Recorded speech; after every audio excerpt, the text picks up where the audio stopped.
The Constitution Act of Canada, 1982. Part 1. The Canadian Charter of Rights and Freedoms. In the Constitution Act, we're going to find different players. We're going to find different designations. We're going to find different roles that a human being, a man or a woman, can play. So here in Article 2, you see that it states that everyone has the following fundamental freedoms. So the player or the subject in this article of law is everyone. So this applies to everyone. Now you scroll down and you see Article 3. It says every citizen of Canada has the right to vote in an election. Now, designation or the subject in Article 3 is no longer an everyone. It's now become an every citizen. It doesn't say everyone who is in Canada has the right to vote, because only a citizen has the right to vote. But it shows you the distinction in designation, an everyone or every citizen. Now we keep scrolling down and we get back here again, every citizen, that's Article 6. Scroll down, Article 7, everyone, again here's the subject that they're talking to, everyone. Scroll down and now we see Article 11, any person. So we've got three, if you will say, designations, three subjects in this Canadian Charter. We've got an everyone, a citizen, and a person. The Criminal Code of Canada, again keeping with the subjects or players or designations that are in law. Article 279. Every person commits an offense who kidnaps a person with the intent. So now, person. And again, every person. And now, everyone. Every person. You'll actually find every person. As you go through the criminal code, it'll say every owner, every individual, every citizen, every person, or everyone. So the different subjects, the different designations that a man or a human being is being forced to play or being rendered is coming out also in the criminal code. Black Law's 9th edition, citizen, a person who, by either birth or naturalization, is a member of a political community, owing allegiance to the community. Now we go into the Citizenship Act of Canada, and it talks about the oath or affirmation that a citizen must take here in Canada. Now it says that, I swear that I will be faithful and bear true allegiance to Her Majesty. So there it is, being faithful and bearing true allegiance to Her Majesty and her successors, which is a political party. So Black Laws, indeed, and the Citizenship Act of Canada agree together that a citizen is a person who owes allegiance to a political party or to a sovereign. Artificial person, an entity such as a corporation, but not exclusive to a corporation, created by law and given certain legal rights and duties of a human being.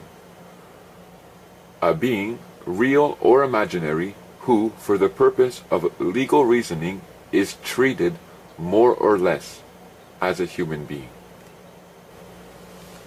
But it is said that this restrictive signification is not necessarily inherent in the word, and that it may, in proper cases, include artificial persons. See also person. When we look into the Canadian Charter of Rights and Freedoms, the Constitution Act of 1982, or the Criminal Code of Canada, we find that there's different subjects, different players being enumerated or being listed, being spoken about. We find that there's an everyone, the designation of everyone. And in that designation of everyone is where we find also the human being, the man or the woman. We also find in those articles person, the designation of person, or the designation of citizen, or once again, the designation of individual. Now, Black law states that the word individual, or legal dictionaries state that the word individual can refer to the artificial. So, the person, the citizen, and the individual can all or is all referring to the artificial. However, the individual here can also refer to the human being.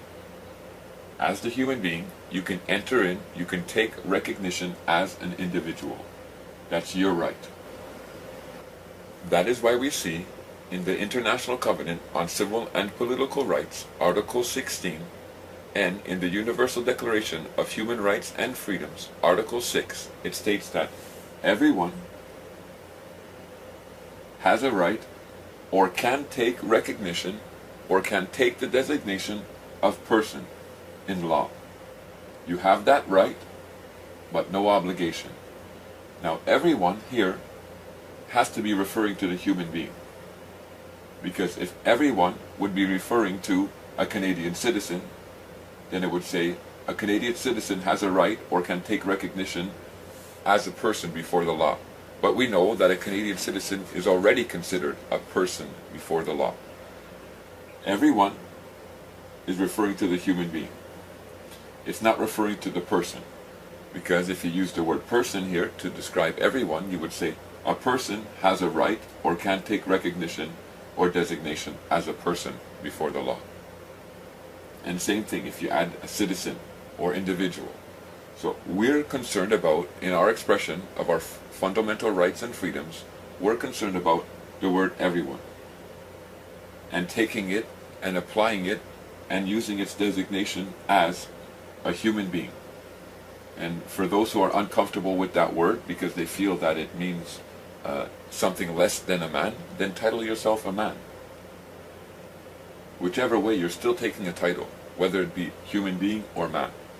The one thing is that when you use the word human being, in my understanding, in my knowledge, it's qualification, it's telling you it is a recognition of a man with all his rights and freedoms. And the human being is what is written about more often than not in law. You'll find the word man mostly in the international covenants and sometimes in domestic law, but more than often than not you're going to find the word human being, and that's an expression of everyone. Everyone, the human being, can take recognition as a person before law, that being an artificial person, because a person is a creation of law. Now, a person is given. Now we know that we're not really given. Here in Canada, the Financial Administration Act say that we pay for what this law says that we're given. Nevertheless, it says that we're given certain rights or freedoms of a human being. And that a person is treated more or less like a human being.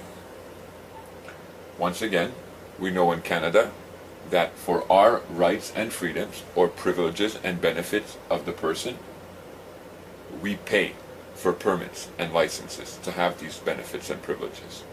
Now, a person is given certain rights and freedoms of a human being and is treated more or less like a human being.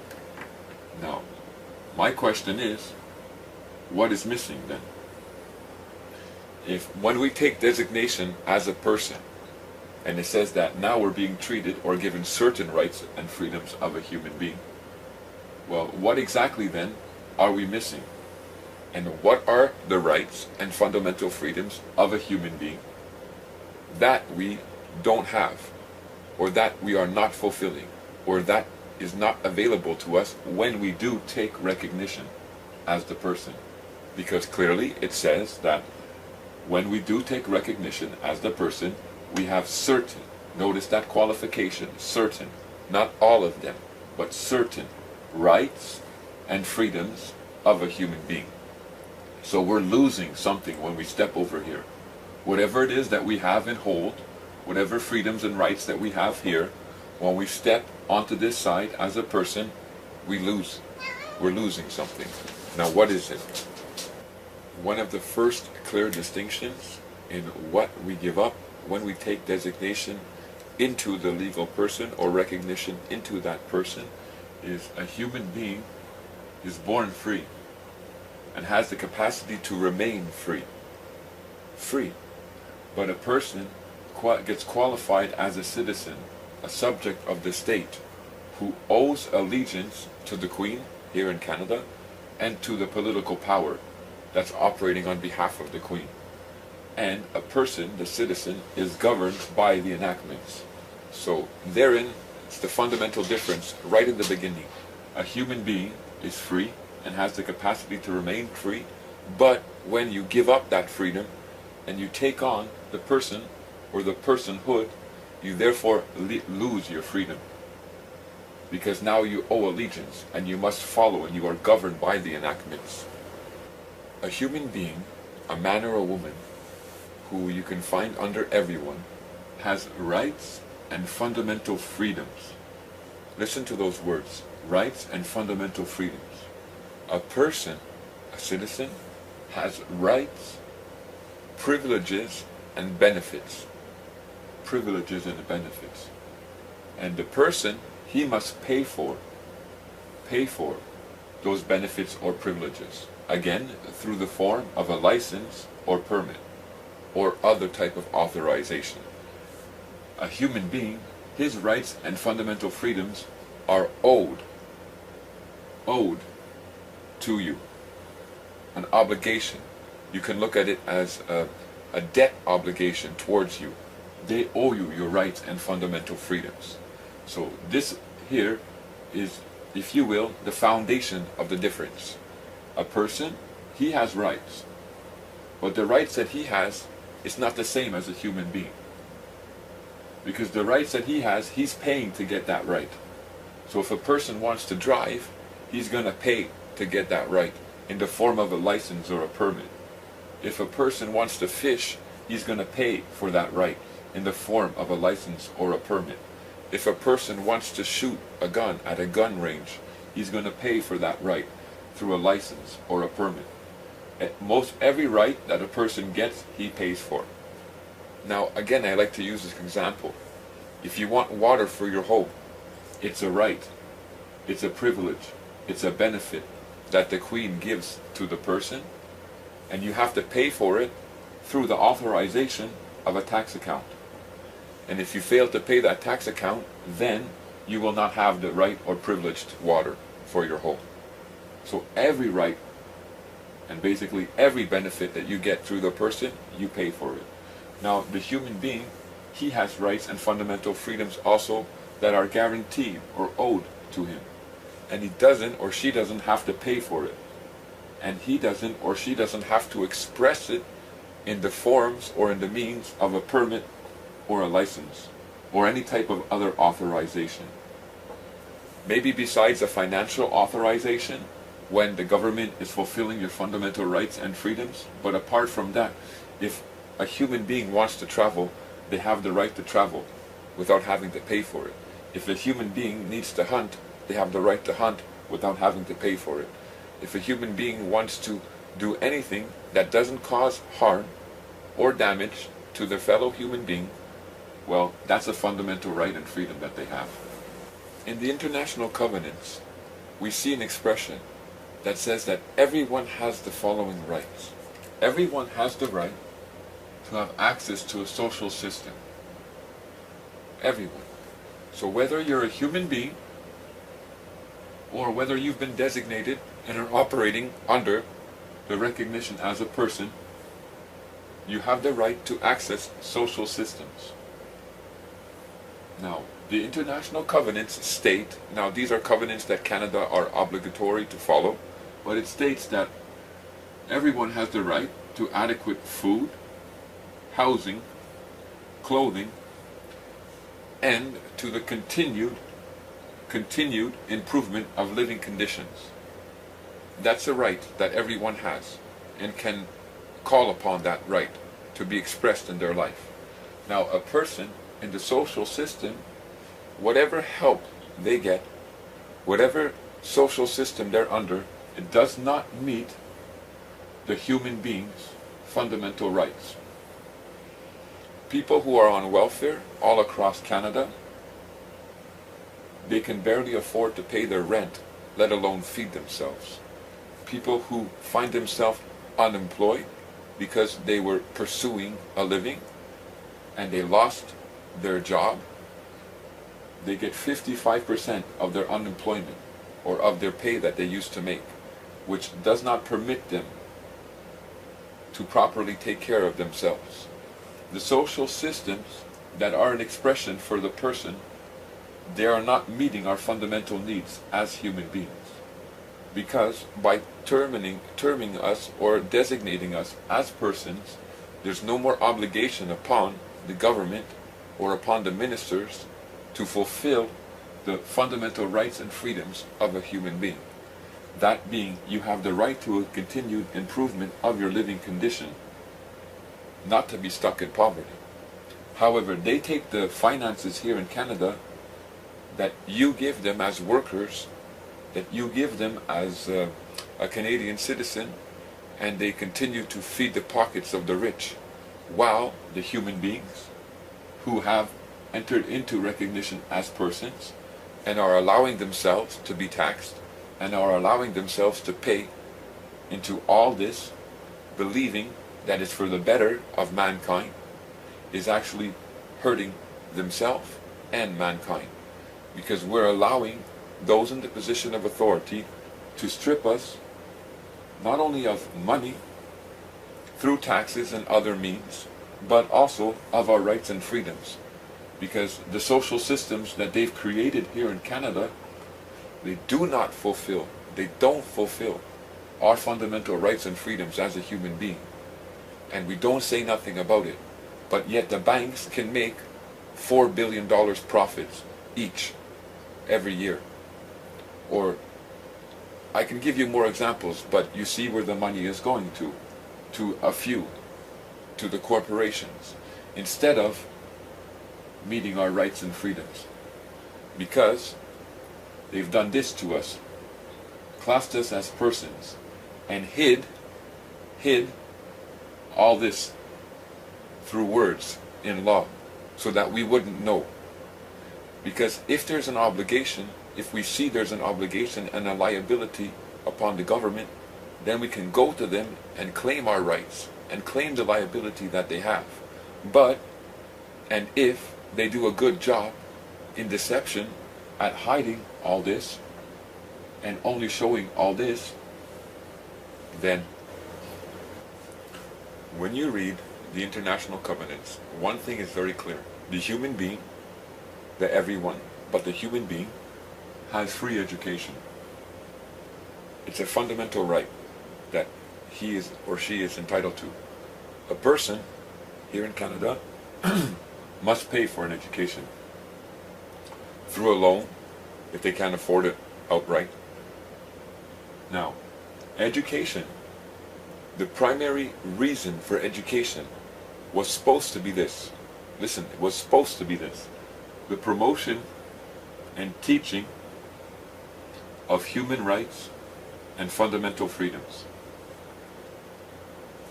I know that sounds funny, because when you look at our educational system, it has nothing to do with fundamental rights and freedoms of a human being and teaching and promoting that. Far be it from it. But that was the forefront. That was the primary calling or primary motive for what education was supposed to be here in our country. Secondary to that, it was for a person who would be deciding to pursue, now that's the word, pursue after a living in society. That they said education would have to help that person who would be pursuing after a living. They flipped it around. Education is primarily, and you could use the word only, for a person to pursue a living, to find his spot in the society. Get an education, get a diploma, get a good job, pursue your living, and make some good money. That's what education is about, and that's what it promotes. However, it was originally, the intent of education was supposed to be for all of us the promotion and teaching of our human rights and freedoms. And some would laugh and say, well, maybe not laugh, but some would get a bit confused and say, well, how would that help me in society? How would I get a job? You don't understand what they've done to us, because you're not supposed to be pursuing a living like Mr. Jim Flaherty used in his video the other day when he addressed Canada and said, well, you have to do whatever you have to do to gain your living. And you can pursue a living and you can gain a living, but all of you who are pursuing and gaining a living right now are selling yourself short. You're part of why the corporations are making a whole bunch of money, because you as a human being, you have every right to work. That is your right, and it is a good thing if you choose to work. But the amount of income, the money that you should be getting for the work that you are doing, is so much more than what you are getting right now. And it's only through them stripping us of our fundamental rights and freedoms that they were able to pay you the salary that they're paying you for you when you pursue your living. But a human being, he has the right to enjoy a living and not pursue after a living. And when you read the international covenants, it clearly expresses itself that the human being indeed can enjoy his living. Everyone has the right to work, and he who chooses to work has the right to have a proper salary. Now here in Canada, we're taught that you are forced to work because our security, our fundamental rights and freedoms as a human being are not being fulfilled. They're not being spoken about, they're not being promoted, and they're not being fulfilled. The only rights, privileges, and benefits that we have, we are pursuing after in the form of persons. And as doing that, we're getting stripped of so much of our fundamental rights and freedoms. Now, as a human being, if you chose to work, this would be your choice now. If you chose to work, you would have a better income if you chose to work. But because as a person, they've placed you in a system and forced you to work, they can control the salary.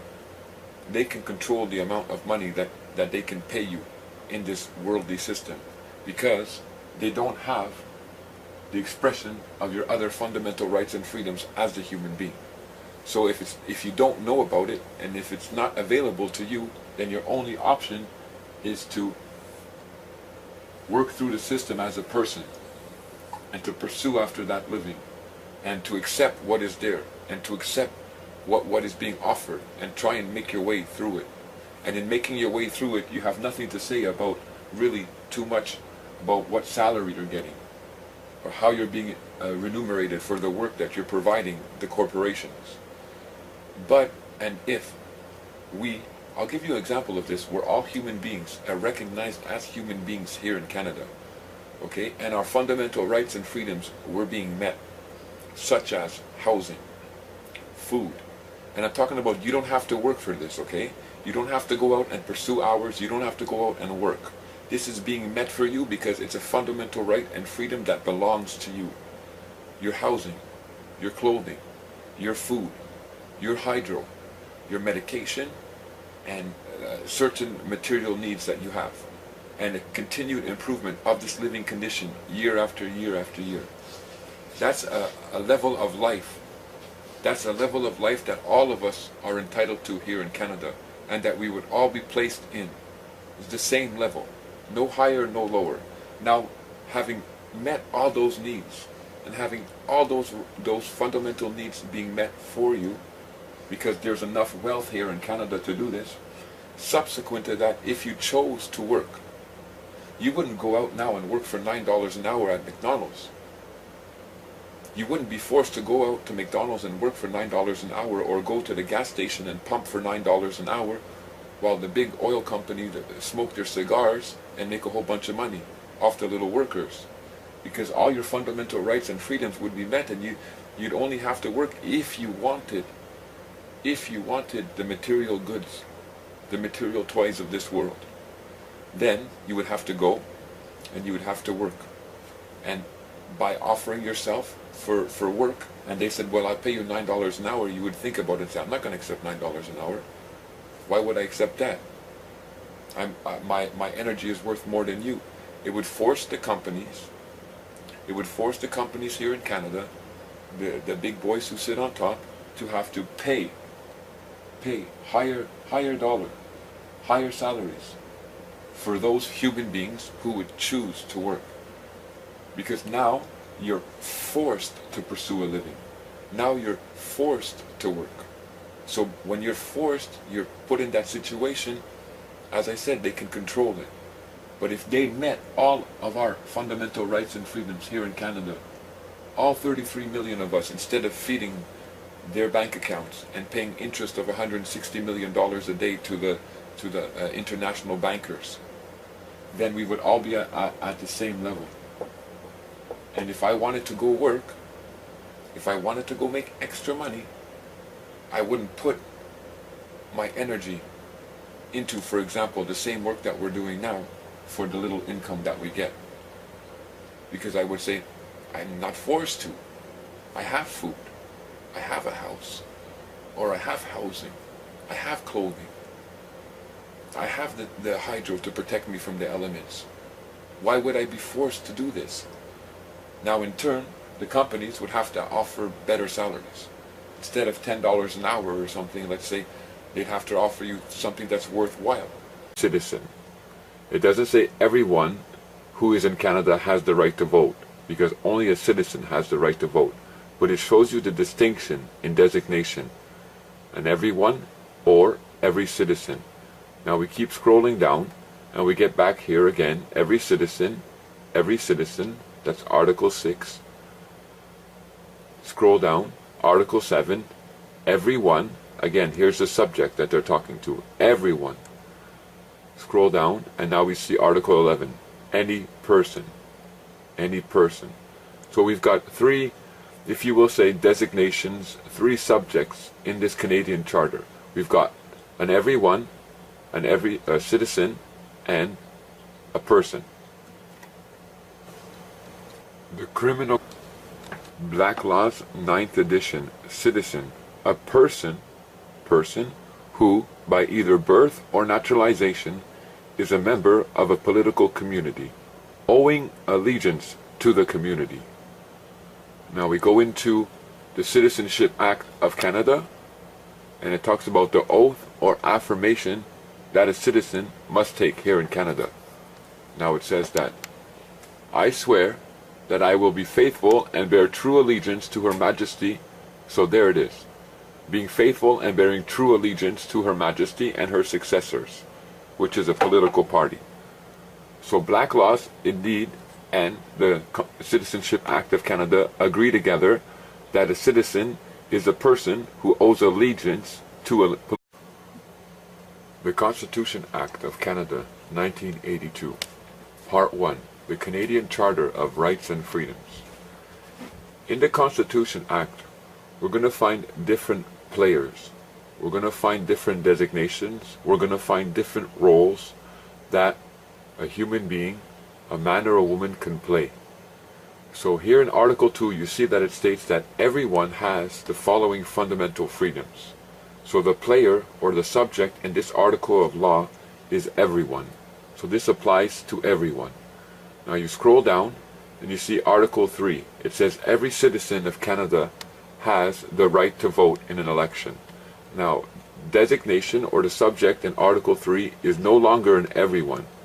It's now become an every. Code of Canada. Again, keeping with the subjects or players or designations that are in law. Article 279. Every person commits an offense who kidnaps a person with the intent. So now, person. And again, every person.